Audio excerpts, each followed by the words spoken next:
Hi అండి, welcome to our channel. ఈరోజు మన ఛానల్లో సింపుల్గా అండ్ టేస్టీగా గోధుమ రవ్వ బొంబాయి రవ్వ కలిపి ఒకసారి స్వీట్ అనేది ఇలా ట్రై చేయండి. టేస్ట్ అనేది సూపర్గా ఉంటుంది. వీడియోకి వెళ్ళే ముందు మన ఛానల్ని లైక్ చేయండి, షేర్ చేయండి, సబ్స్క్రైబ్ చేయండి. Please support me friends.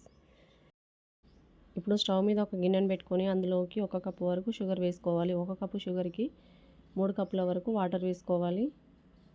ఇప్పుడు ఒకసారి అంతా బాగా కలుపుకుంటూ షుగర్ని కరిగించుకోవాలి. ఇప్పుడు ఇందులోకి ఒక 3 యాలకుల్ని కొట్టి వేసుకోవాలి. మళ్ళీ ఒకసారి అంతా బాగా కలుపుకుంటూ షుగర్ని కరిగించుకోవాలి. షుగర్ అనేది ఇలా పూర్తిగా కరిగాక ఈ టైంలో స్టవ్ ఆఫ్ చేసుకొని పక్కన పెట్టుకోవాలి. ఇప్పుడు స్టవ్ మీద మరో ప్యాన్ పెట్టుకొని అందులోకి 3-4 టేబుల్ స్పూన్ల వరకు నెయ్యి వేసుకోవాలి. నెయ్యి అనేది కరిగాక సన్నగా కట్ చేసుకున్న బాదం పప్పులు వేసుకొని 1 నిమిషం పాటు ఫ్రై చేసుకోవాలి. ఇవి కాస్త ఫ్రై అయ్యాక ఇందులోకి 1 టేబుల్ స్పూన్ వరకు జీడిపప్పులు వేసుకొని వీటిని కూడా 1 నిమిషం పాటు ఫ్రై చేసుకోవాలి.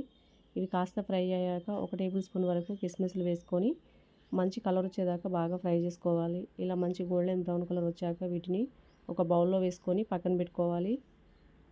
ఇప్పుడు అదే ప్యాన్లోకి 1/2 కప్పు వరకు బొంబాయి రవ్వ వేసుకోవాలి.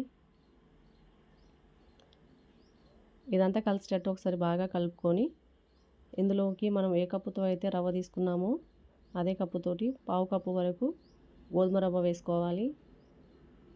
మళ్ళీ ఒకసారి అంతా కలిసేటట్టు కలుపుకుంటూ మంచి గోల్డెన్ బ్రౌన్ కలర్ వచ్చే వరకు బాగా ఫ్రై చేసుకోవాలి. ఇలా 2 రవ్వలు కలిపి స్వీట్ అనేది చేసుకోవడం వల్ల టేస్ట్ అనేది చాలా బాగుంటుందండి. ఇలా మంచి గోల్డెన్ బ్రౌన్ కలర్ వచ్చాక ఇందులోకి మనం ముందుగా కరిగించి పెట్టుకున్న షుగర్ వాటర్ని ఇందులోకి ఒకేసారి కాకుండా కొన్ని వేసుకుంటూ దగ్గరికి అయ్యేంత వరకు ఉడికించుకోవాలి. ఇలా కొన్ని షుగర్ వాటర్ వేసుకొని ఒకసారి అంతా కలిసేటట్టు కలుపుకొని మళ్ళీ మిగిలిన వాటర్ మొత్తం వేసుకోవాలి.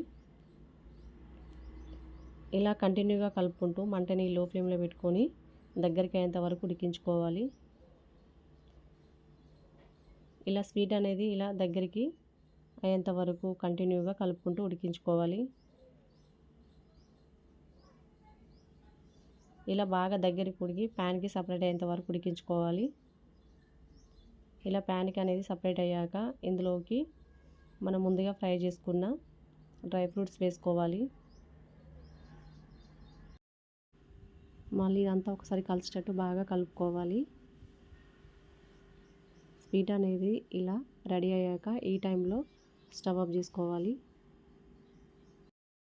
అంతేనండి, బొంబాయి రవ్వ గోధుమ రవ్వతో చేసిన స్వీట్ అనేది రెడీ అండి. టేస్ట్ మాత్రం డిఫరెంట్గా చాలా బాగుంటుంది.